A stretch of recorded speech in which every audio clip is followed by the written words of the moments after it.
ونستعينه ونستغفره ونعوذ بالله من شرور أنفسنا ومن سيئات أعمالنا من يهده الله فلا مضل له ومن يضلل فلا هادي له أشهد أن لا إله إلا الله وحده لا شريك له وأشهد أن محمدا عبده ورسوله صلى الله عليه وعلى آله وصحبه ومن اتبع هداه إلى يوم الدين أما بعد. Saudaraku kaum muslimin yang semoga dimuliakan oleh Allah Subhanahu wa taala. Alhamdulillah, puji syukur kita panjatkan kepada Allah Subhanahu wa taala atas segala nikmat yang telah Allah Subhanahu wa taala anugerahkan kepada kita semua, sehingga di kesempatan pagi hari ini kembali Allah Subhanahu wa taala pertemukan kita di majelis ini, majelis yang membahas bagaimana metodologi pendidikan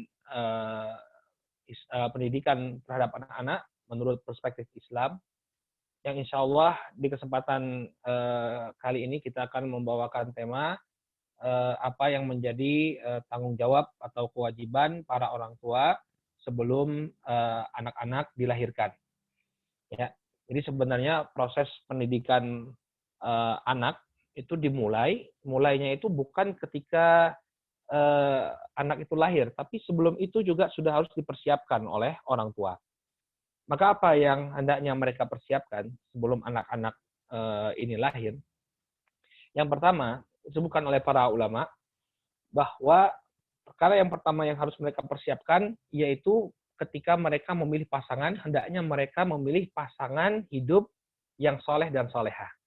Ini seringkali kita sampaikan ya, terutama kepada ikhwan wal akhwat yang ingin melangkah ke mahligai pernikahan. Kita ingatkan bahwa jadikan kriteria antum dalam memilih pasangan itu adalah kebaikan agamanya dan akhlaknya. Agama dan akhlak ini adalah tolak ukur kebaikan yang hendaknya kita jadikan kita perhatikan ketika memilih pasangan hidup kita. Ya, saya masih ingat ya ucapan guru kami Syekhuna Abu Hashim Asyihri dalam sebagian darsnya, beliau menukilkan dari Syekh Mahmud Mahdi Al-Istambuli. Ada sebuah kisah, kata Syekh Mahmud Mahdi Al-Istambuli, ada sebuah kisah tentang seorang ayah. Jadi ada seorang ayah yang baru saja dianugerahi oleh Allah Subhanahu wa taala seorang anak. Nah, bayinya itu masih merah. Kemudian dia bawa ke hadapan seorang alim dari kalangan para ulama. Kemudian dia meminta petunjuk kepada ulama tersebut. Wahai Syekh, ya berikanlah arahan kepadaku. Ya, aku ingin memberikan pendidikan yang terbaik untuk anakku ini sedini mungkin. Maka kemudian sang alim mengatakan, bahwa sedini mungkin kamu ingin mendidik anakmu sedini mungkin, ya. Qad ta'akhkharta, idzan ta'akhkharta. Ya, kalau demikian kamu sudah terlambat, katanya. Ya, kamu sudah terlambat. Kok bisa terlambat? Kata bapak tersebut, padahal bayinya masih merah ini. Nah, syekhnya mengatakan bahwa sesungguhnya proses pendidikan itu dimulai kapan? Ketika kita memilih siapa yang akan mendampingi kita dalam mendidik anak-anak ini.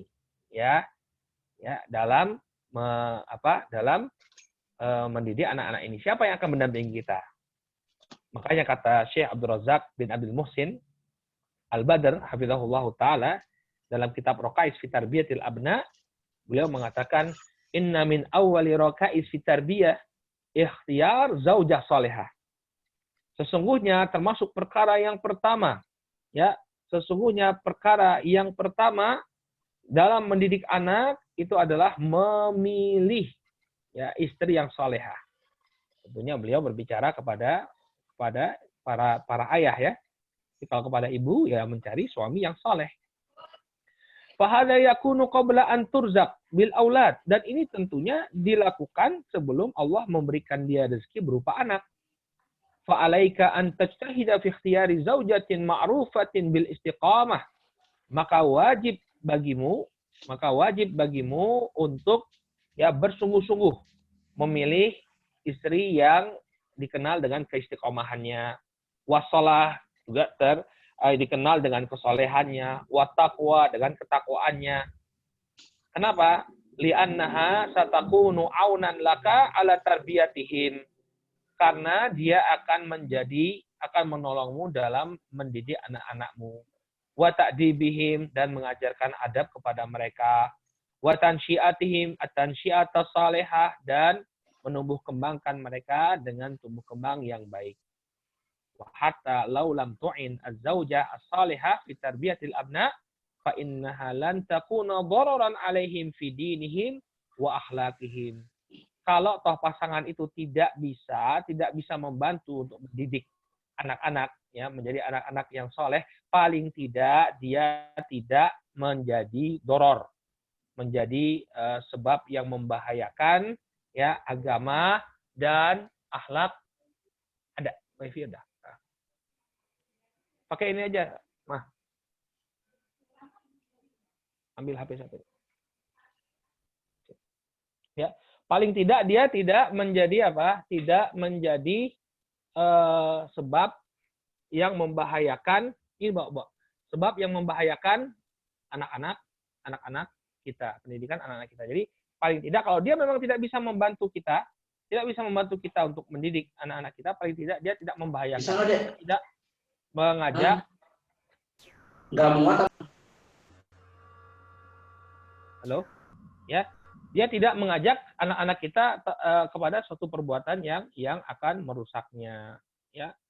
Oleh karena itu apa? Kita hendaknya mencari pasangan yang memang betul-betul bisa menjadi partner kita dalam mendidik anak. Ya, ini perlu sekali kita tekankannya, terutama bagi adik-adik kita yang akan melangkah ke jenjang pernikahan, ya benar-benar perhatikan siapa yang akan menjadi pasangan kita, siapa yang akan menjadi teman kita, ya senasib sepenanggungan dalam mendidik anak-anak kita.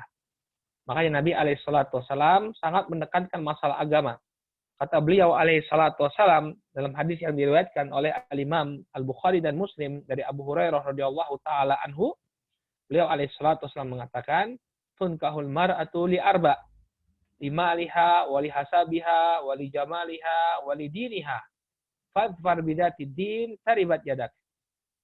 Wanita itu, kata Rasul Shallallahu Alaihi Wasallam, dinikahi karena 4 perkara, ya, karena hartanya, karena kedudukannya, karena kecantikannya, dan karena agamanya. Dari keempat faktor ini, apa yang diperintahkan oleh Nabi Shallallahu Alaihi Wasallam untuk menjadi standar kita? Fadfar bidatid din taribat yadak. Ya, pilihlah yang bagus agamanya, maka engkau akan mendapatkan keberuntungan. Ya, jadi apa yang jadi patokan? Agama. Demikian juga kaum wanita. Kaum wanita juga ketika ada laki-laki yang melamar, ya kita lihat betul agama dan akhlaknya. Ya, dalam hadis yang lain masih dari Abu Hurairah radhiyallahu taala anhu dalam riwayat Tirmidzi dan dihasankan oleh Al-Albani rahimahullah, ya Nabi Shallallahu Alaihi Wasallam mengatakan, "Idza khotaba ilaikum man tardawna dinahu wa khuluqah, fazawijuh. Illa taf'alu takun fitnatun fil ardi wa fasadun arid." Apabila datang pada kalian seorang laki-laki yang kalian ridhoi agama dan akhlaknya, ya, untuk menghitbah, untuk melamar, maka nikahkanlah. Ini pesan kepada para wali, pada orang tua, para ayah. Kalau ada yang datang melamar, ya putri kalian, yang kalian ridhoi agama dan akhlaknya, maka nikahkanlah. Ya, apabila kalian tidak melakukannya, illam taf'alu takun fitnah. Kalau kalian tidak melakukannya, maka akan terjadi fitnah dan kerusakan yang menyebar, kerusakan yang menyebar. Unzuru barakallahu fikum, ya perhatikan barakallahu fikum bagaimana Nabi SAW mengarahkan agar kita benar-benar memperhatikan apa? Agama dan akhlak calon pasangan kita. Ya, terutama kaum laki-laki ketika dia menikah, hendaknya dia perhatikan betul siapa yang akan menjadi pendamping dia. Karena kebanyakan kita ini kan laki-laki itu bekerja di luar ya, mencari nafkah. Ibunya lah yang akan banyak berinteraksi dengan anak ya, dalam mendidik anak, dan dia akan meniru karakter ibunya karena banyak interaksinya dengan ibunya. Ya, oleh karena itu dia betul-betul perhatikan siapa yang akan menjadi ibu bagi anak-anaknya. Ya, di dalam sebuah bait syair disebutkan ya, al-madrasatun idza a'dattaha a'datta sya'ban thayyibal a'raqi. Ya, dalam suatu bait syair yang sangat masyhur di tengah-tengah bangsa Arab, mereka mengatakan al-ummu madrasatun. Ibu itu adalah sekolah utama. idza a'dattaha a'datta sya'ban thayyibal a'rafi. Kalau engkau persiapkan dia, maka engkau telah mempersiapkan generasi yang terbaik, yang terbaik. Jadi ini yang perlu diperhatikan. Faktor yang pertama, barakallahu fikum, ya, sebelum anak itu lahir hendaknya kita apa? Mencari pasangan hidup yang baik agamanya, agar kita benar-benar tertolong dalam mendidik anak-anak kita. Ya. Kemudian yang kedua, perkara yang kedua yang perlu dipersiapkan, ini kewajiban orang tua ketika sebelum anaknya lahir. Hendaknya dia tidak lupa meminta perlindungan kepada Allah Subhanahu wa taala ketika akan melakukan hubungan seks, hubungan suami istri. Ya. Jadi ini jangan dilupakan juga. Jadi ada Islam itu sangat sempurna sampai ketika kita ingin melakukan hubungan dengan pasangan kita ada tuntunannya, ada doanya. Dan doanya itu apa? Minta perlindungan kepada Allah Subhanahu wa taala atas diri kita dan juga atas anak keturunan yang dilahirkan dari hubungan tersebut. Ya, jangan dilupakan ini ya, dalam hadis yang diriwayatkan oleh Al-Imam Al-Bukhari dan Muslim dari sahabat Abdullah Ibn Abbas radhiyallahu taala anhuma, Nabi Shallallahu alaihi wasallam bersabda, "Lau anna ahadakum idza ata ahlahu qala bismillahi Allahumma jannibna syaitan wa jannibi syaitan ma razaqtana. Fa in qadallahu bainahuma waladan lam yadurruhu syaitanu abadan." Lam yadurruhu syaitanu abadan. Kata Nabi alaihi salatu wasallam, apabila salah seorang di antara kalian mendatangi istrinya, kemudian dia membaca doa, Bismillahi Allahumma jannibna syaitan.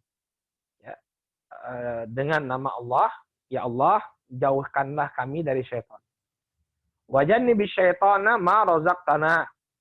Dan juga jauhkan syaitan dari apa yang kau anugerahkan kepada kami.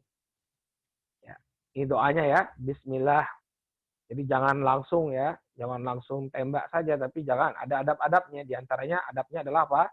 Membaca doa ini. Ya. Kalau dia membaca doa tadi Bismillahi Allahumma jannibna syaitan wa jannibi syaitan ma razaqtana, kata Nabi, fa in qadallahu bainahuma waladan lam yadurruhu syaitanu abadan. Kalau Allah mentakdirkan ya keduanya memperoleh anak dari hubungan tersebut, maka syaitan tidak akan bisa membahayakan anak tersebut. Ya. Disebutkan oleh Al-Hafidz Ibnu Hajar dalam Fathul Bari bahwa maksudnya kalau dia membaca doa itu Allah akan jaga, ya, syaitan tidak bisa memudaratkan, artinya syaitan tidak akan memalingkan anak itu menuju kekufuran. Tidak akan memalingkan anak tersebut kepada kekufuran. Bukan artinya syaitan tidak bisa menggoda, ya bisa. Cuma Allah Subhanahu wa taala akan jaga anak tersebut dari kekufuran. Ya. Jadi ini jangan lupa untuk dibaca ketika kita akan melakukan hubungan suami istri. Ya. Baik, yang ketiga. Perkara ketiga, barakallahu fikum, yang perlu dipersiapkan oleh setiap orang tua yang ingin mendidik anaknya dengan pendidikan yang baik adalah hendaknya mereka menjaga keharmonisan rumah tangga. Nah, ini. Ya. Jadi persiapkan rumah tangga yang harmonis untuk anak-anak kita. Perhatikan betul ya, ini banyak sekali ya pengalaman dan juga ada penelitian menunjukkan bahwa rumah tangga yang harmonis ini akan melahirkan anak-anak yang baik. Ya. Sebaliknya rumah tangga yang penuh dengan konflik, ya, rumah tangga yang penuh dengan tekanan, dengan pressure itu akan menyebabkan atau mengeluarkan anak-anak yang bermasalah. Kenapa? Karena rumah tangga itu, ya, hadirin yang dimuliakan oleh Allah, kaum muslimin yang dimuliakan oleh Allah, rumah tangga kita itu ibarat lahan pertanian. Lahan pertanian di mana kita menanam bibit di sana. Maka bibit yang unggul kalau disebar di tanah yang gersang, kira-kira tumbuh dengan baik nggak? Tentu tidak tumbuh dengan baik, bahkan bisa jadi mati dia. Tapi kalau dia ditanam di lahan pertanian yang subur, ya pasokan airnya juga cukup, maka niscaya dia akan tumbuh dengan baik. Ya, oleh karena itu kita persiapkan lahan pertanian yang subur, lahan pertanian yang baik untuk tumbuh kembang anak-anak kita. Ya, nah, dengan lahan pertanian yang baik, dengan rumah tangga yang harmonis, dengan rumah tangga yang bahagia, dia akan tumbuh dengan baik. Ya, oleh karena itulah, saudaraku kaum muslimin yang dimuliakan oleh Allah Subhanahu Wa Taala, syaitan laknatullah alaihim, ya demikian iblis laknatullah alaih, ini sangat berusaha bagaimana caranya agar rumah tangga kita itu porak-poranda. Agar rumah tangga kita porak-poranda. Ya. Dalam sebuah hadis yang diriwayatkan oleh Al-Imam Muslim dari sahabat Jabir bin Abdullah radhiyallahu taala anhu, Nabi alaihi salatu wasalam bersabda, "Inna iblisa yada'u arsyahu 'alal ma', thumma yab'atsu sarayah." Sesungguhnya iblis laknatullah alaih meletakkan singgasananya di atas air. Kemudian dia pun mengutus bala tentaranya. Fa'adannahum minhu manzilatan a'dhamuhum fitnah. Maka nanti yang paling dekat posisinya di antara bala tentaranya tadi, yang paling dekat posisinya dengan iblis laknatullah alaih adalah yang paling besar kerusakannya. Ya, jadi yang paling besar kerusakannya itulah nanti yang mendapat posisi terbaik di sisi iblis laknatullah alaih. Kemudian yaji wa'aduhum fayaqulu fa'altu kadza wa kadza. Kemudian datang salah seorang di antara mereka melaporkan kepada iblis laknatullah alaih, fa'altu kadza wa kadza, aku telah melakukan demikian dan demikian. Artinya dia sudah melakukan beberapa kerusakan. Ya. Alhamdulillah.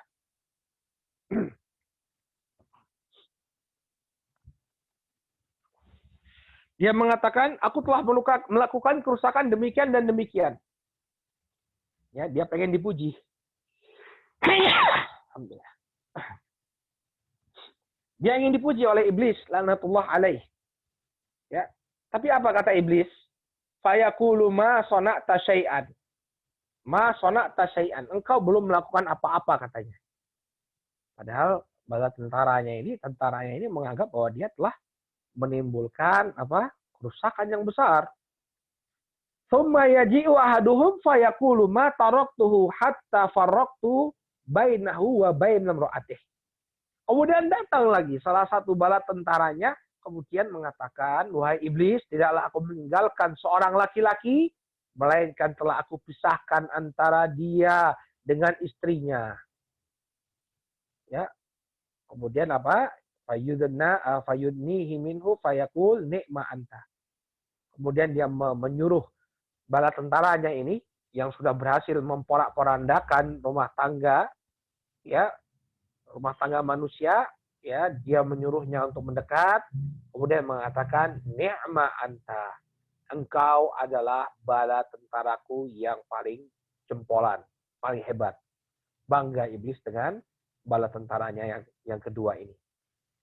Nah, dari sini, ya, saudaraku kaum muslimin yang dimuliakan oleh Allah Subhanahu wa taala, kita bisa menarik suatu kesimpulan bahwa iblis itu sangat suka kalau rumah tangga kita itu hancur berantakan. Ya. Maka jangan kita buat dia gembira, ya. Harus kita buat susah dia, ya. Kita jaga rumah tangga kita. Ya, apalagi efek dari rumah tangga yang berantakan ini akan menjalar sampai ke anak-anak kita. Ya, karena itu hendaknya kita jaga rumah tangga kita. Ya, apalagi kalau ya sesuai dengan pesannya Syekh Abdul Razak, ya, dalam risalah sifat zaujah solehah, ya, setiap suami istri, pasangan suami istri itu hendaknya ketika membaca hadis ini yang dia bayangkan, ya, iblis dan bala tentara ini adalah orang-orang yang sangat berpengalaman, ya. Bayangkan bahwa musuh kita ini adalah musuh yang sangat berpengalaman. Kalau kita mendengar ada suatu perusahaan yang sudah fokus dalam suatu bidang selama puluhan tahun, kita akan percaya kepada perusahaan tersebut.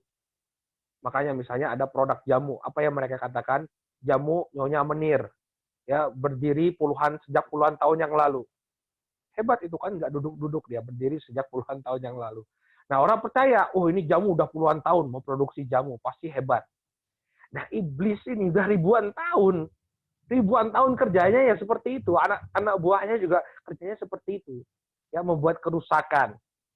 Ya. Makanya kita harus benar-benar waspada. Banyak di antara kaum muslimin yang tidak mewaspadai ancaman ini, ya, sehingga masuklah, ya, iblis, masuklah setan di tengah-tengah rumah tangga, kemudian memecah belah rumah tangga mereka sehingga rusak. Produknya ya rusak juga. Anak-anak yang tidak terurus gara-gara bapak dan ibunya konflik. Maka, ya, melalui majelis ini kita pesankan kepada kaum muslimin, kepada setiap suami dan istri, hendaknya kita jaga betul rumah tangga kita. Jangan main-main. Ya, jangan anggap remeh. Musuh yang kita hadapi sangat berpengalaman untuk menimbulkan konflik di tengah-tengah kita. Oleh karena itu, hendaknya kita kita jaga rumah tangga kita. Bagaimana caranya? Ya, yang pertama, kita saling menunaikan hak. Ya, menunaikan hak. Suami menunaikan hak istrinya, istri menunaikan hak suaminya. Ya. Apa hak istri yang harus ditunaikan oleh seorang suami? Dia perlakukan dengan baik pertama. Ya, wa ashiruhunna bil ma'ruf. Dan bergaullah dengan istrimu dengan cara yang baik. Ya, jangan dikasari, jangan kemudian diperlakukan dengan zalim, jangan. Ya, tunaikan hak dia, ya, untuk diperlakukan dengan baik. Tunjukkan akhlak yang baik. Bagaimana kata Nabi SAW, akmalul mu'minina imanan ahsanuhum khuluqan wa khiyarukum linisa'ihim. Karena Nabi SAW, ya, sebaik-baiknya orang yang beriman adalah yang paling baik akhlaknya. Dan sebaik-baik kalian adalah yang paling baik kepada istrinya. Masya Allah, ya. Jadi suami yang terbaik itu adalah yang paling baik kepada istrinya. Ibu-ibu catat ini hadisnya, sampaikan kepada suami. Ya. Bahwa orang yang terbaik adalah yang paling baik kepada istrinya. Tapi nyampaikannya jangan pas dia marah, ya. Tambah marah nanti, ya. Pas dia lagi baik, sampaikan. Jadi tambah, misalnya ibu dibeliin apa, sampaikan, ya, suamiku, kau adalah laki-laki terbaik, karena Nabi menyampaikan, ya, sebaik-baik pria itu adalah yang paling baik kepada istrinya. Oh iya, begitu ya, ya udah dia tambah lagi. Ya, jadi apa? Sebaik-baik suami itulah yang paling baik kepada istrinya. Kemudian dia juga apa? Dia seorang suami tunaikan hak istrinya apa? Cari nafkah. Nah, ini juga sering menjadi permasalahan dalam rumah tangga ketika suami tidak menjalankan fungsi mencari nafkah ini, ya. Saya sering lihat juga, atau misalnya pendapatan istri lebih besar daripada suami, ini kadang-kadang jadi sebab konflik juga. Ya, maka tugas mencari nafkah itu adalah tugas suami. Dan jangan dia kira bahwa nafkah yang dia berikan itu tidak besar pahalanya. Oh, ini luar biasa pahalanya di sisi Allah Subhanahu wa taala.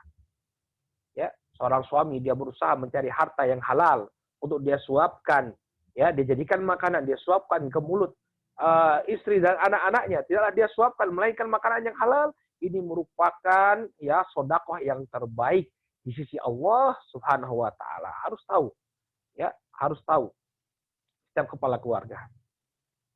Dalam sebuah hadis yang diriwayatkan oleh Al-Imam Muslim dari sahabat Abu Hurairah radhiyallahu taala anhu, Nabi SAW bersabda, dinarun anfaqtahu fi sabilillah, wa dinarun anfaqtahu fi raqabah, wa dinarun tasaddaqta bihi ala miskin, wa dinarun anfaqtahu ala ahlik, a'dhamuha ajran alladhi anfaqtahu ala ahlik. Nabi SAW, 1 dinar yang kau keluarkan di jalan Allah, 1 dinar yang engkau infakkan untuk memerdekakan budak, 1 dinar yang engkau infakkan, yang engkau sedekahkan kepada orang-orang miskin, dan 1 dinar yang engkau nafkahkan untuk keluargamu, maka yang paling besar pahalanya di sisi Allah Subhanahu wa taala adalah dinar yang engkau nafkahkan untuk keluargamu. A'dhamuha ajran alladhi anfaqtahu ala ahlik. Yang paling besar pahalanya adalah yang engkau nafkahkan kepada keluargamu. Ya, jadi kita tunaikan kewajiban. Mereka berhak mendapatkan nafkah. Ya, seorang suami tunaikan hak ini. Nafkah kepada istrinya, nafkah kepada anaknya dia keluarkan. Adapun istri, apa hak suami yang hendaknya dia tunaikan? Ya wajib taat kepada suaminya. Selama suaminya tidak memerintahkan kepada hal-hal yang dilarang dalam syariat, maka wajib baginya untuk mentaati sang suami. Di dalam sebuah hadis yang diriwayatkan oleh Imam Ahmad dari sahabat Abdurrahman ibn Auf radhiyallahu taala anhu, Nabi Shallallahu alaihi wasallam ya menyebutkan ya bagaimana seorang wanita itu bisa masuk ke dalam surga. Kata beliau alaihi salatu wassalam, "Idza shallatil mar'atu khamsaha wa shamat syahraha wa hafizat farjaha wa ata'at zawjaha qila laha udkhulil jannah min ayyi abwabil jannah syi'ti."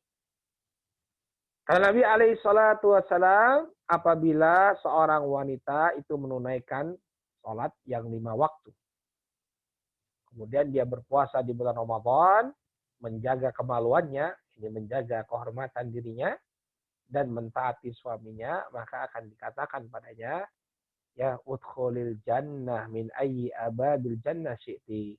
Masuklah engkau ke dalam surga dari pintu manapun yang engkau kehendaki. Ya, jadi taatlah kepada suami. Buat dia bahagia, buat dia senang. Ya. Dahulu Aisyah radhiyallahu anha setiap kali Nabi SAW pulang masuk dalam rumah, dia buat rumah itu nyaman, senyaman mungkin. Ya. Nah, kalau kita jaga hak masing-masing pasangan kita, insya Allah ya Allah Subhanahu Wa Taala atau pintu untuk masuknya setan ini akan semakin sulit bagi dia untuk menimbulkan perpecahan di tengah-tengah kita. Ya. Kemudian apalagi yang bisa kita lakukan untuk menjaga keharmonisan rumah tangga? Ya, hendaknya menyadari kekurangan masing-masing. Ya, nobody's perfect. Ya, gayanya kan pakai bahasa Inggris. Nobody's perfect. Gak ada orang yang sempurna. Kita harus sadar, suami kita itu nggak sempurna. Kalau suami harus sadar, istri pun tidak sempurna. Ya, maka bersabarlah dalam menghadapi kekurangan-kekurangan yang ada pada pasangan kita. Ini juga modal penting bagi kita untuk menjaga keharmonisan. Ya, dalam Al-Quran Allah Subhanahu wa taala mengingatkan wa ashiruhunna bil ma'ruf fa in karihtumuhunna fa asa an takrahu syai'an wa yaj'alallahu fihi khairan katsiran. Ya. Dan pergaulilah pasangan kalian dengan cara yang baik. Apabila kalian tidak menyukai sesuatu dari mereka, maka mungkin bisa jadi kalian tidak menyukai sesuatu, tapi Allah Subhanahu wa taala menjadikan baginya kebaikan yang banyak. Ya. Syekh Muhammad bin Shalih Al-Utsaimin mengatakan seseorang, ini perlu dicatat, catat ini ya, kalimat yang sangat luar biasa. Beliau mengatakan seseorang yang tidak bisa menerima kekurangan pasangannya, maka akan sulit baginya untuk mendapatkan kebahagiaan rumah tangga. Ya. Dia selalu melihat kekurangan pada pasangannya, padahal kelebihannya luar biasa, banyak kelebihannya. Ya. Misalnya seorang istri, ya dia merasa bahwa suaminya ini kurang romantis, ya, karena dia mungkin dulu sebelum dapat hidayah suka nonton film-film romantis, dia lihat oh ternyata ini laki-laki yang romantis, kasih bunga, kasih ucapan-ucapan yang indah. Itu nggak semua laki-laki bisa seperti itu ya. Ya, nggak semua laki-laki bisa seperti itu. Nah, ketika suami kita nggak bisa seperti itu, tapi dia melaksanakan, masya Allah, dia adalah seorang pekerja yang keras, ya pekerja yang keras, artinya dia berusaha mencukupi kebutuhan anak istrinya, bertanggung jawab. Memang dia tidak bisa berkata-kata dengan mengeluarkan puisi-puisi yang indah, duhai istriku, duhai sayangku, nggak bisa. Tapi dia luar biasa tanggung jawabnya. Ya, sama anak istri, apa yang dibutuhkan istrinya dia penuhi. Anaknya butuh apa, dia sangat perhatian. Masya Allah, ini udah anugerah yang luar biasa. Ya, udah dinihilkan aja. Kekurangannya itu dianggap tidak ada. Sudah, ini udah perfect udah. Nah, kalau kita memandang pasangan kita, ya melihat kebaikan-kebaikannya, kita ulang-ulang, luar biasa kebaikan-kebaikannya ya. Walaupun mungkin ada kekurangannya, nggak ada masalah. Insya Allah keluarga kita itu bahagia udah. Tapi kalau yang dilihat kekurangan demi kekurangan, nggak bakalan bahagia rumah tangga itu asli. Ya, nggak bakalan bahagia. Oleh karena itulah para ulama mengatakan hendaknya kita betul-betul ya paham bahwa pasangan kita itu bukanlah pasangan yang sempurna. Memahami kekurangannya ini akan membantu kita untuk menjaga keharmonisan dalam rumah tangga kita. Ya. Kemudian yang perkara lain untuk menjaga keharmonisan rumah tangga, hendaknya kita menjaga diri dari penyebab-penyebab keretakan rumah tangga ya, seperti berhubungan kepada lawan jenis ya, tanpa ada kebutuhan. Ini akan membuka pintu fitnah. Ya, dalam Al-Quran kita diperintahkan untuk menjaga pandangan. Maksudnya apa? Kita disuruh menjaga pandangan, artinya membatasi hubungan. Jangan buka pintu-pintu yang bisa menyebabkan seseorang ya terjerumus pada hubungan-hubungan yang diharamkan dalam syariat. Ya, bercengkrama tanpa ada perlu dengan lawan jenis. Yang banyak ya terjadi ya. Bermula dari saling berbalas komentar di medsos, kemudian japri masuk inbox ya. Saya sering dapat konsultasi ya, dapat ada yang bagaimana menangani ini Ustadz. Ya, pasangan saya kok seperti ini. Ya, lama di HP ternyata komunikasi dengan lawan jenis. Jangan yang seperti itu. Ini kita membuka pintu syaitan untuk merusak rumah tangga kita. Maka jaga betul rumah tangga ini. Ya, suatu hal yang sangat naif ya, sangat bodoh ya. Kita membangun sebuah rumah kemudian kita hancurkan. Tidak kita jaga. Ketika ada orang yang ingin menghancurkan, kita biarkan dia menghancurkan. Jangan. Ya, tapi hendaknya kita jaga betul rumah tangga kita. Ya. Baik, ini yang ketiga. Betul ya. Yang ketiga. Ya, betul, menjaga keharmonisan rumah tangga. Yang pertama tadi mencari pasangan yang baik agama dan akhlaknya. Kedua, berdoa meminta perlindungan ketika akan melakukan hubungan suami istri. Ketiga, berusaha menjaga keharmonisan rumah tangga. Yang keempat, yaitu ini kembali kepada ayah, ya, yaitu hendaknya nafkah yang dipersiapkan itu adalah nafkah yang halal. Kan anak itu kan tumbuh dalam rahim ibunya, kan dia mendapatkan pasokan makanan, ya, mendapatkan pasokan makanan. Nah, pasokan makanan yang diberikan itu hendaknya dari sesuatu yang halal. Jangan sampai kemudian kita melakukan sesuatu yang diharamkan untuk mencari nafkah, kemudian kita jadikan makanan dan makanan itu dikonsumsi oleh keluarga kita. Ya. Karena harta yang haram ini dia berpengaruh terhadap kebaikan sang anak. Ya, apabila dia tumbuh dengan makanan yang halal, baik dari sumbernya maupun dari zatnya. Dari sumbernya artinya ayahnya kerja dia dapat makan ini dari nafkah yang halal, itu maksudnya dari sumbernya, atau dari zatnya, ya maksudnya zatnya itu zat yang halal, bukan zat yang diharamkan oleh Allah Subhanahu Wa Taala, makanan-makanan yang tidak halal. Nah, ini besar sekali pengaruhnya bagi tumbuh kembang sang anak. Makanya Nabi Shallallahu Alaihi Wasallam menyebutkan dalam sebuah hadis yang diriwayatkan oleh Al-Imam Muslim dari sahabat Abu Hurairah radhiyallahu taala anhu, ya, Nabi Shallallahu Alaihi Wasallam mengatakan, ayuhan nas, innallaha thayyibun la yaqbalu illa thayyiban. Wa innallaha amara al-mu'minin bima amara bihil mursalin. Karena Nabi alaihi salatu wasallam, wahai sekalian manusia, sesungguhnya Allah Subhanahu wa taala itu Maha baik dan tidak mau menerima kecuali yang baik-baik saja.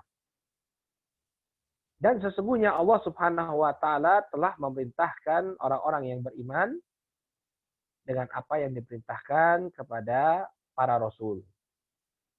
Faqala, Allah Subhanahu wa taala berfirman, "Ya ayyuhar rusulu kulu minat thayyibati wa'malu shalihan inni bima ta'maluna alim." Wahai sekalian para rasul, ya, makanlah yang baik-baik dan beramal solehlah. Ya, sesungguhnya aku mengetahui apa yang kalian kerjakan. Waqal, demikian juga Allah Subhanahu wa taala berfirman, "Ya ayyuhalladzina amanu kulu min thayyibati ma razaqnakum." Wahai orang-orang yang beriman, makanlah makanan yang baik dari apa yang kami rezekikan kepada kalian. Unzuru barakallahu fikum, kita diperintahkan untuk makan makanan yang baik dari apa yang Allah Subhanahu wa taala rezekikan. Kemudian ya, Nabi alaihi salatu wasallam mengatakan, "Tsumma dzakara rajula yutilu safar.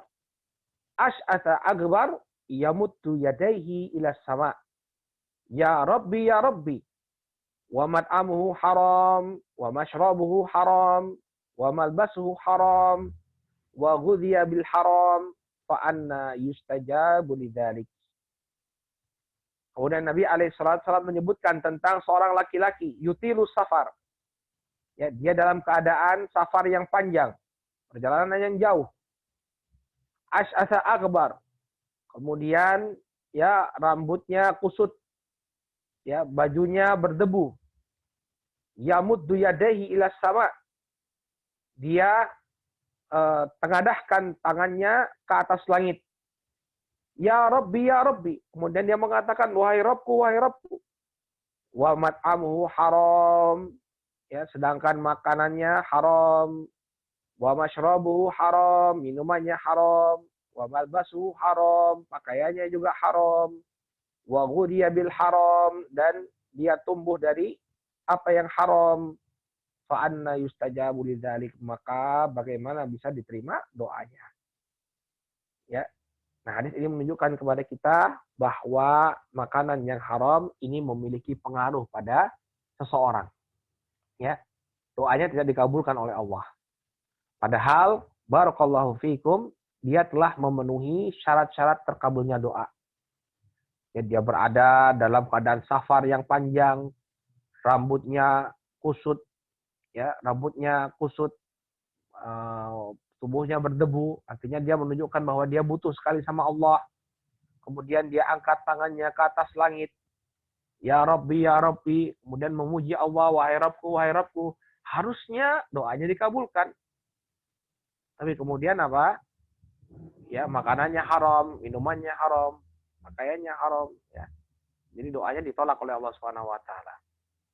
Oleh karena itu kita perlu menjaga keberkahan, ya, makanan yang kita berikan. Bukan hanya makanan, segala sesuatu di rumah kita ini hendaknya kita peroleh dengan cara yang halal. Kita peroleh dengan cara yang halal, jangan kita ambil dari perkara-perkara yang Allah haramkan. Ya. Dan bersabar, ya, bersabar. Hiduplah sederhana. Hiduplah sesuai dengan kebutuhan. Ya, jangan hidup sesuai dengan tuntutan masyarakat atau ingin mendapatkan pujian. Nah, hidup itu sederhana saja. Makanya banyak-banyak kita melihat bagaimana Nabi alaihi salatu wasallam, ya, kehidupan beliau, kehidupan para sahabat itu sangat sederhana. Ya. Diriwayatkan dari Anas bin Malik radhiyallahu taala anhu, Nabi alaihi salatu wasallam itu ya punya gelas, ya, coba punya gelas itu satu. Ya, Anas bin Malik ini kan dulu pelayannya Nabi alaihi salatu wasallam. Beliau punya gelas satu, itulah untuk minum air putih, itulah untuk minum susu, itu juga yang dipakai untuk minum madu, itu juga yang dipakai untuk minum nabid. Nabid itu semacam infus water, ya, air yang dimasukkan kurma atau anggur biar terasa segar. Ya, tapi kalau kelamaan dia bisa berfermentasi jadi homer. Jadi hati-hati ya, infus water itu dia bisa berubah nanti. Kalau misalnya terlalu panas, keadaan terlalu panas, dia bisa terfermentasi, keluar alkoholnya ya, jadi khamar. Terutama di negeri-negeri panas di Timur Tengah dulu ya. Di Saudi Arabia, di Yaman. Nah, dia bisa jadi khamar itu. Bisa memabukkan kalau infus water kelamaan. Nah, Nabi SAW itu 1 gelas tapi dia pakai untuk minum banyak minuman. Kalau kita bagaimana? Ya, gelas untuk minum air putih ada sendiri, gelas untuk minum sirup ada sendiri, gelas untuk ngeteh ada sendiri, gelas untuk kopi ada sendiri ya. Nah, patokan kita kalau ingin membeli sesuatu sesuai dengan kebutuhan. Ya, sesuai dengan kebutuhan. Kenapa? Ya agar kita tidak tergoda untuk mencari banyak harta. Ya kalau toh kita diberikan Allah kelebihan harta, kita bisa manfaatkan untuk hal-hal yang membawa kebaikan bagi kita di akhirat, untuk bersedekah, untuk kita infakkan jalan Allah. Apalagi keadaan sekarang seperti keadaan sekarang banyak orang yang kesusahan ya. Kita sedang ditimpa musibah ya. Sangat berguna harta tersebut untuk kita infakkan jalan Allah Subhanahu wa taala. Ya, makanya usahakan hidup sederhana sehingga apa yang disuapkan kepada ya anak dan istri itu benar-benar dari harta yang halal. Kita tidak membutuhkan apa yang diharamkan oleh Allah Subhanahu wa taala. Ya, merasa cukup qanaah dengan apa yang Allah berikan. Karena sesungguhnya itulah hakikat dari kekayaan. Hakikat kekayaan itu kata Nabi SAW adalah jiwa yang merasa cukup. Ini perlu kita tanamkan pada diri kita. Laisal ghina bikathratil arad wa innamal ghina ghina'un nafs. Kata Nabi alaihi salatu wasalam, ya, yang namanya kekayaan itu bukan dengan banyaknya harta. Tapi apa? Kekayaan jiwa. Jiwa yang merasa cukup. Ya. Jadi kita cukupkan dengan harta yang halal, terutama untuk anak-anak kita. Jangan sampai masuk ya makanan-makanan yang haram ya ke dalam perut anak-anak kita. Baik. Dahulu ada disebutkan oleh Al-Imam Al-Maqdisi dalam kitab Mukhtasar Minhajul Qasidin. Ya, ini sebenarnya disebutkan oleh Al-Imam Al-Ghazali dalam Ihya Ulumuddin bahwa kebiasaan istri-istri ya, di masa para salaf ya mereka selalu berpesan. Mereka selalu berpesan kepada suaminya sebelum suaminya pergi untuk mencari nafkah, wahai suamiku, carilah harta yang halal. Karena sesungguhnya kami bisa bersabar. Bersabar dengan kelaparan, tapi kami tidak bisa bersabar dengan ya pedihnya azab Allah Subhanahu wa taala. Nah, ibu-ibu juga seperti itu.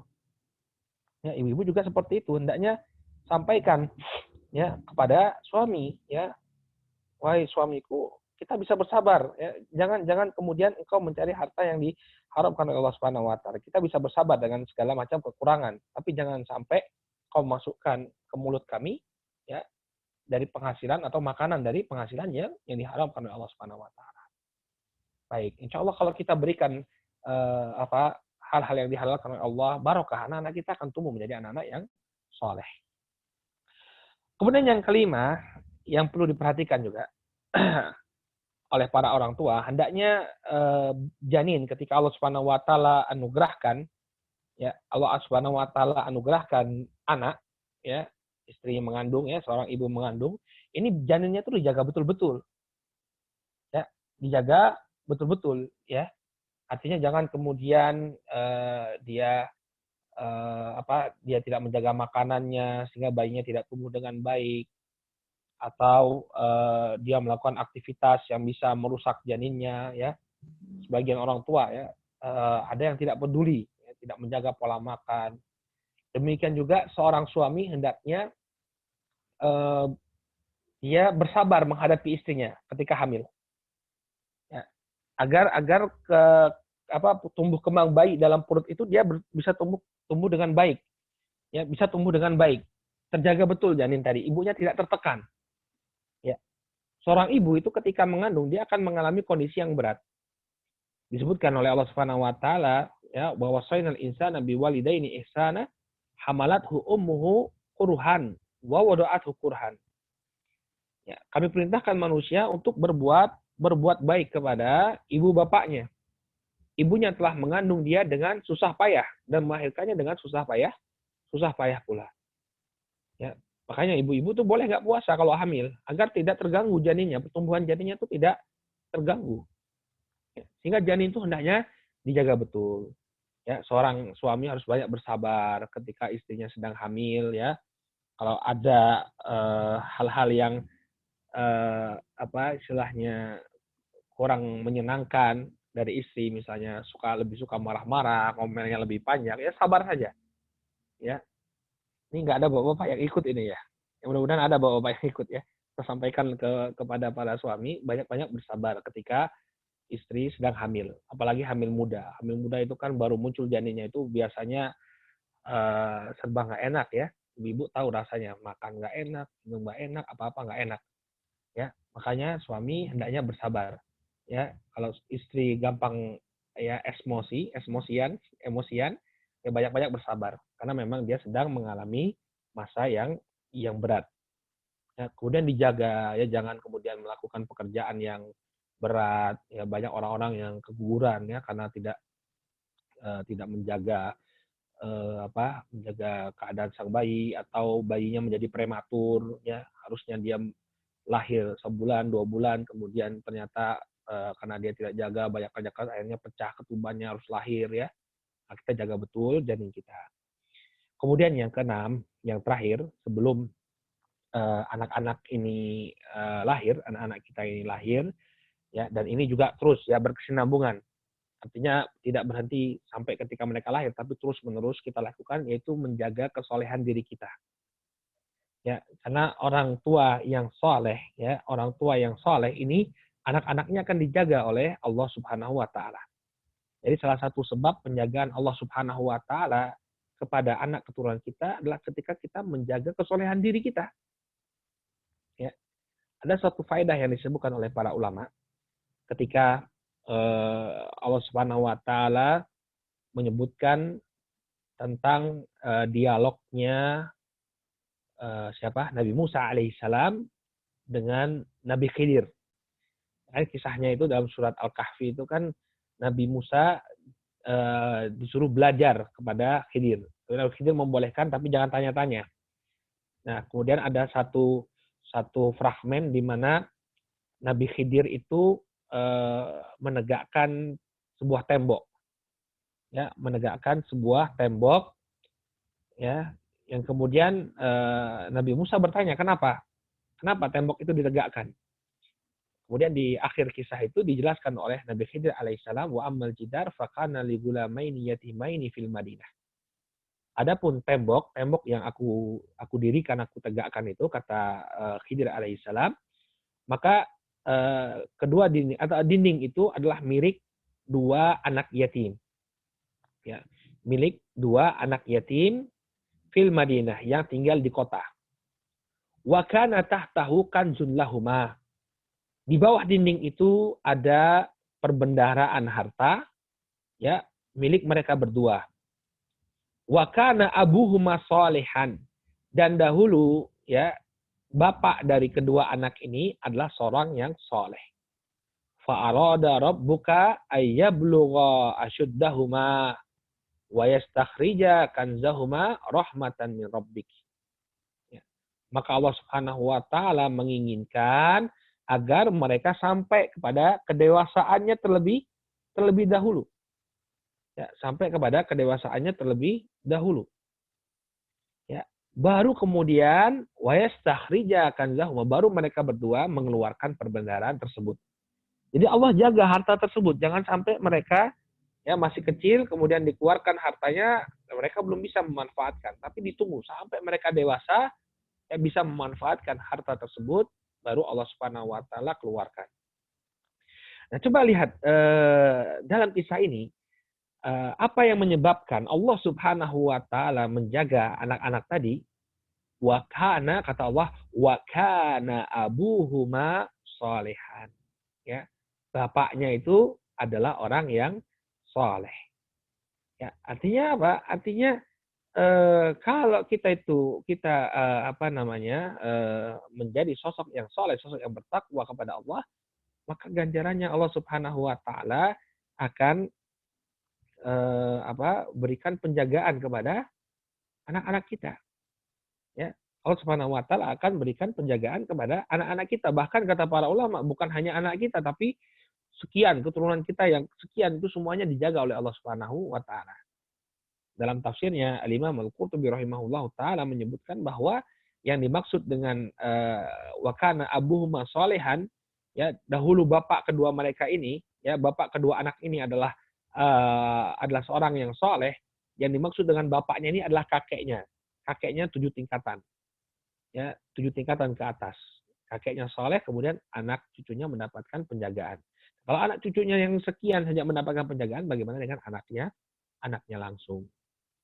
Ya, makanya ketika malaikat, ketika ada orang yang istiqomah di jalan Allah Subhanahu wa taala, kemudian dia meninggal dunia, ya, maka malaikat turun kemudian mengatakan la takhaf wa la tahzan. Janganlah engkau takut dan janganlah engkau merasa bersedih. Jangan kau merasa khawatir dan jangan kau merasa bersedih. Artinya apa? Jangan kau takut dengan keturunanmu yang kau tinggalkan. Karena kami akan menjaganya. Ya, karena kami akan menjaganya. Maka penjagaan terhadap anak keturunan ini sangat bergantung dengan kesolehan, ya, orang tuanya. Baik, mungkin ini yang bisa kita sampaikan, hadirin yang dimuliakan oleh Allah Subhanahu wa taala, beberapa perkara yang hendaknya dipersiapkan oleh orang tua sebelum anak-anaknya lahir. Ya, tadi kita sebutkan paling tidak ada berapa? Ada 6 ya. Ada 6 yang perlu kita perhatikan. Yang pertama, ya, mencari pasangan hidup yang saleh dan salehah. Kemudian yang kedua, meminta perlindungan kepada Allah Subhanahu wa taala ketika akan melakukan hubungan suami istri. Kemudian yang ketiga, selalu berusaha menjaga keharmonisan rumah tangga. Yang keempat, berusaha mencari nafkah yang halal. Yang kelima, menjaga janin yang ada di dalam tubuh. Kemudian yang keenam, menjaga kesalehan diri kita. Insya Allah kalau kita bisa melaksanakannya, maka insya Allah Allah akan anugerahkan kepada kita anak-anak yang soleh dan solehah. Wallahu ta'ala alam bisawab.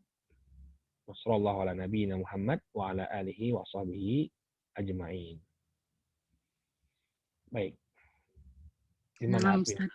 Jazakallah khairan Ustaz. Jazakallah khair Ustaz. Ya. Kita masuk sesi tanya jawab Ustaz. Silakan. Nah, bagi yang mau bertanya boleh raise hand, nanti insya Allah akan kita panggil satu persatu sesuai dengan yang raise hand. Silakan, ada yang mau bertanya?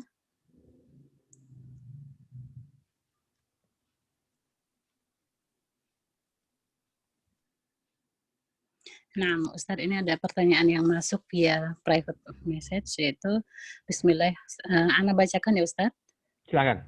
Nah, Bismillahirrahmanirrahim. Assalamualaikum Ustadz. Apakah termasuk kufur seorang istri yang kesal terhadap suami dikarenakan suami sering bermalas-malasan dalam kerja, selalu putus asa dan ngambek ketika ada masalah yang kecil, tidak memberi kesempatan istri bercerita saat mau tidur, malah istri yang mendengarkan ceritanya, suka main game hingga bergadang, selalu menyalahkan istri jika terjadi pertengkaran dan berprasangka buruk, dan hanya memberi nafkah berupa makanan, misal sayur dan lauk tanpa ada lebih untuk ditabung atau untuk kebutuhan istri yang lain. Sedangkan istri tidak pernah menuntut hal itu. Padahal Ana jika kesal kepadanya selalu Ana pendam agar tidak terjadi pertengkaran. Kadang Ana sering menangis karena menahan kekesalan Ana ini Ustadz. Mohon solusinya Ustadz. Jazakallah khairan wa barakallahu fiik. Fiik barakallah. Panjang sekali. Baik. Ibu sabar saja, sabar terus banyak berdoa kepada Allah Subhanahu wa taala. Kalau memang suami itu melakukan sesuatu yang tidak sepantasnya dilakukan oleh kepala keluarga, contohnya begadang, main game sampai malam, ya, atau kurang baik memperlakukan istri, ya sampaikan saja, berikan nasihat. Kita boleh menyampaikan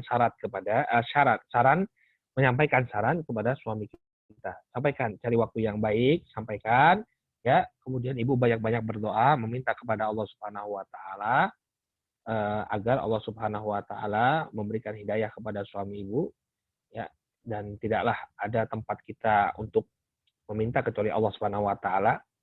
Ya, kalau kita meminta dengan penuh kesungguhan, maka Allah akan berikan jalan keluar bagi kita. Adapun ibu ngambek, ya silakan saja. Kalau saya mau diam, ya itu suatu hal yang wajar. Tapi jangan sampai kemudian tidak menunaikan hak suami.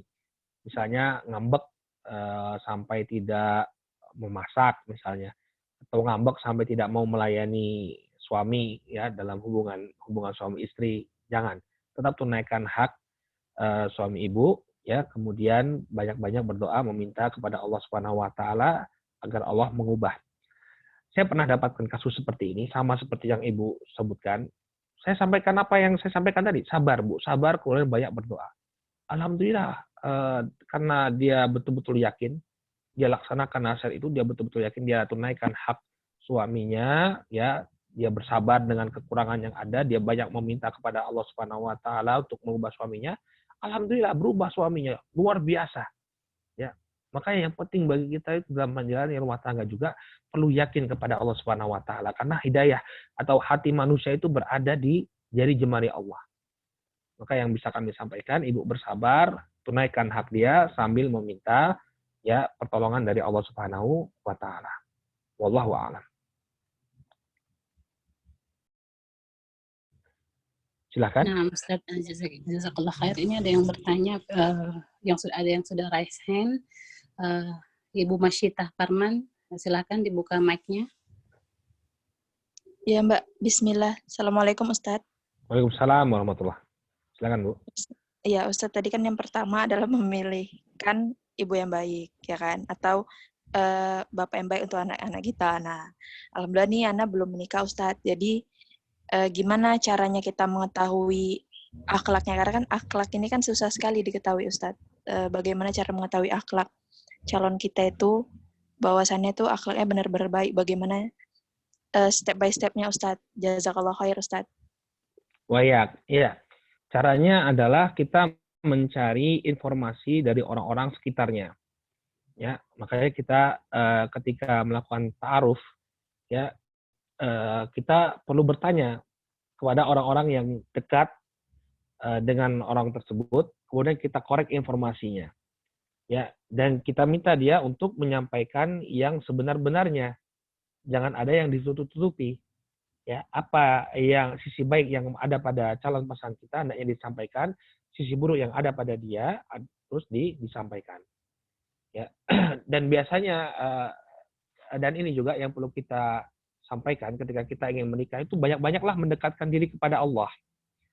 Ya, karena kalau kita banyak mendekatkan diri kepada Allah, kemudian meminta kepada Allah, misalnya Allahumma zawijni, ya, imra'an salihan, ya Allah nikahkanlah kepadaku seorang laki-laki yang soleh. Ibu minta betul-betul, nanti Allah akan mudahkan jalannya.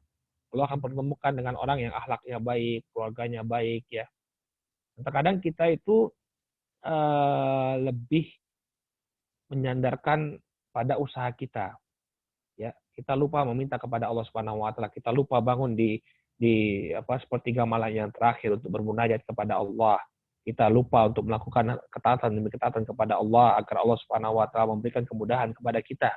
Kita banyaknya bersandar pada usaha kita sendiri, nyari informasi, nyari ini, nyari itu, ya.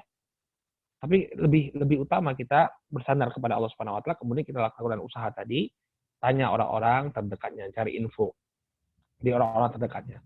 Kalau misalnya dia datang, ya, kita tanya, kamu biasanya siapa temanmu, ya, berapa nomor teleponnya, ya, cari nomor telepon temannya itu, kemudian ditanya-tanya, ditugasi, saya saya sedang proses dengan si fulan, ya, saya pengen tahu karakternya seperti apa, ya. Nah, begitulah cara kita untuk menggali informasi dari tentang seseorang. Ya, dan jangan kemudian, ini juga yang perlu kita ingatkan, ya, karena sekarang zaman medsos, ya, banyak orang berkenalan lewat medsos. Ya, medsos itu nggak bisa jadi patokan, ya. Kadang ada orang kelihatan soleh sekali di media sosialnya. Postingan-postingannya Masya Allah, ya, dan kemudian dikesankan dia memiliki ilmu. Tapi ternyata nggak seperti itu, ya, nggak kondisinya nggak seperti itu, tidak seperti yang tergambar di medsosnya. Maka Kalau ingin tahu, ya interogasi orang-orang yang ada di sekitarnya. Ya, orang-orang yang bisa dipercaya kita interogasi untuk memberikan informasi selengkap-lengkapnya tentang calon yang akan kita nikahi. Wallahu ta'ala alam. Silakan Bu, lanjutkan. Nah, Ustaz. Ukhti Nafisah, tafadhal. Assalamualaikum warahmatullahi wabarakatuh. Waalaikumsalam warahmatullahi wabarakatuh. Ustadz, jika istri tidak bisa memenuhi hak suami ketika ada konflik dengan suami, apakah istri boleh memilih bercerai karena takut terus tenggelam karena dosa, melalaikan hak suami ketika sang istri sedang marah, karena sulit untuk menjalankan hak suami ketika sedang ada konflik tersebut? Barakallahu fiik, Ustadz. Minta khulu gitu. Atas alasan apa? Kalau alasannya tidak syar'i, nggak boleh dia minta cerai. Ya, dan saya melihat itu bukan alasan yang syar'i. Ya, alasan yang syar'i hendaknya dia berusaha untuk memberikan hak suaminya. Kalau dia lagi marah, kalaupun dia sedang tidak mood, ya, ini merupakan kewajiban seorang istri. Jangan mudah meminta cerai karena alasan-alasan seperti itu. Ya, nggak boleh dia meminta cerai hanya karena alasan seperti itu. Dia boleh meminta cerai kalau misalnya suaminya tidak melaksanakan haknya, ya, suaminya tidak menunaikan kewajibannya atau suaminya melakukan pelanggaran syariat. Boleh dia minta khulu. Tapi kalau itu namanya ego, ya. Nanti kalau dia misalnya cerai dengan suami ini, kemudian nikah lagi, seperti itu lagi. Ya, jadi nggak bisa mengedepankan ego. Ya udah, ya tunaikan apa yang menjadi hak suami kita, minta hak kita dari Allah Subhanahu wa taala. Seperti itu cara kita menjalankan bahtera rumah tangga. Kalau seperti itu mengedepankan ego, ya, yang jadi korban nanti anak-anak. Ya ibumu marah lagi sama bapakmu lagi marah, ya udah, cerai. Sampai kapanpun dia akan seperti itu kalau dia tidak bisa bersabar. Ini bersabar, tunaikan apa yang menjadi haknya suami, dia meminta apa yang menjadi haknya dari Allah Subhanahu wa taala. Baik. Wallahu a'lam.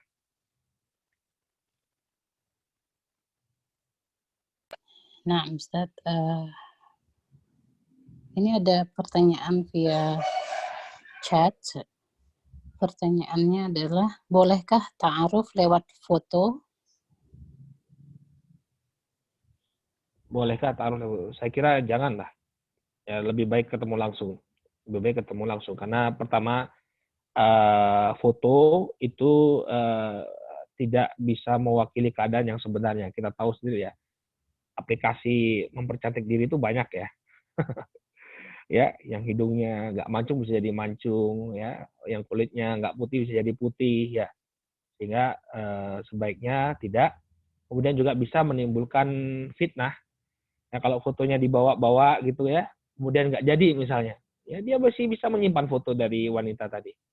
Ya, sehingga sebaiknya ta'aruf itu tidak dilakukan dengan foto tapi bertemu langsung.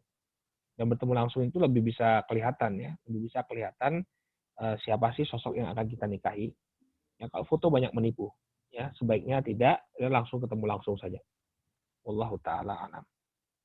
Nah, ini manakah yang lebih utama, menuntut ilmu agama guna pendidikan anak ataukah menikah cepat karena menikah separuh dari agama? Manakah yang lebih baik? Jazakallah khairan. Ini masing-masing Yakub, ini masing-masing orang keadaannya berbeda.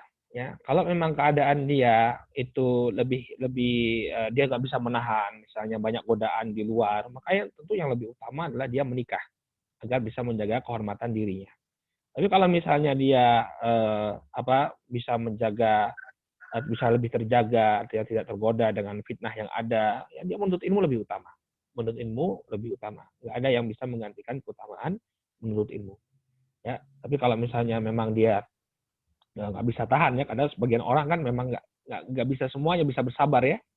Nah, apalagi godaan di masa sekarang ini lebih hebat lagi, maka yang lebih baik baginya adalah menikah agar bisa menjaga kehormatan diri. Baik. Nah, ini ada pertanyaan lagi. Saya merasa suami salah pilih saya sebagai seorang istri karena saya merasa bukan ibu yang baik untuk anak-anak karena masih suka marah-marah dan ngambek. Pertanyaannya? Itu pernyataan. Cuman itu aja, Ustaz. Itu pernyataan, Bu, bukan pertanyaan. Nah, saya juga nggak paham diarahkan ke Coba saya. diulang gimana? Diulang. Saya merasa suami salah pilih. Saya merasa suami salah pilih saya sebagai seorang istri karena saya merasa bukan ibu yang baik untuk anak-anak karena masih suka marah-marah dan ngambek. Oh iya, itu pernyataan. Mungkin pertanyaannya gini, apa yang harus saya lakukan, Ustadz? Ya, yang Ibu lakukan memperbaiki diri, ya. Memperbaiki diri, banyak-banyak bersabar, jangan suka marah-marah, jangan suka ngambek. Ya, yang itu yang Ibu harus lakukan. Baik, saya mohon maaf kalau misalnya masih ada pertanyaan. Saya masih ada kelas ini. Ada kelas. Masih ada pertanyaan berapa lagi? 1, 2, 3, 4. Masih ada 4. 2 lagi lah, dua lagi aja ya, Bu ya. Ntar lagi saya mau persiapan soalnya. Nah, baik. Assalamualaikum, Ustadz. Apakah Ya. boleh istri menolak suami karena suami berselingkuh walaupun hanya via chat karena istri masih sakit hati, belum bisa memaafkan, sedangkan suami tahu bahwa dia salah tapi merasa itu tidak fatal karena hanya via chat saja. Syukran. Menolak melayani suami karena suami selingkuh walaupun lewat chat. Wallahu alam, saya nggak tahu.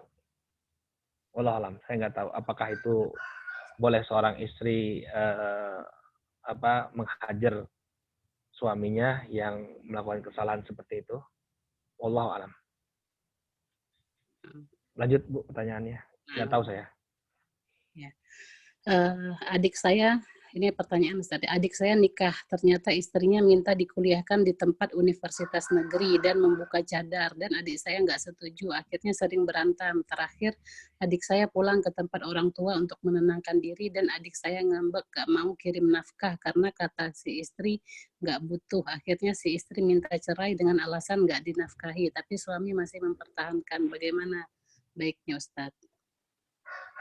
Baiknya masing-masing pihak mengundang orang tua ya untuk duduk bersama untuk membicarakan masalah ini ya, diselesaikan dengan musyawarah ya. Jadi suami membawa orang tuanya, istri membawa orang tuanya, kemudian dibicarakan bersama ya. Jadi dia selesaikan lewat musyawarah seperti itu. Nanti apa yang karena kadang-kadang istri itu ketika kita memberikan nasihat, mungkin dia tidak langsung menerima. Nah, itu boleh melibatkan pihak lain. Kita boleh melibatkan pihak lain untuk memberikan masukan kepada sang istri. Ya, mudah-mudahan dengan cara seperti itu istrinya bisa menurut. Kemudian ada poin-poin yang disepakati. Kalau memang tidak ada kata sepakat, dan memang lebih baik cerai, ya cerai, nggak jadi masalah. Ya. Nah, Ustaz, ini ada yang rasain satu lagi, Ustaz, Himawari mau bertanya via audio. Ya, terakhir ya, insya Allah. Ya, terakhir. Tafadhali. Silakan.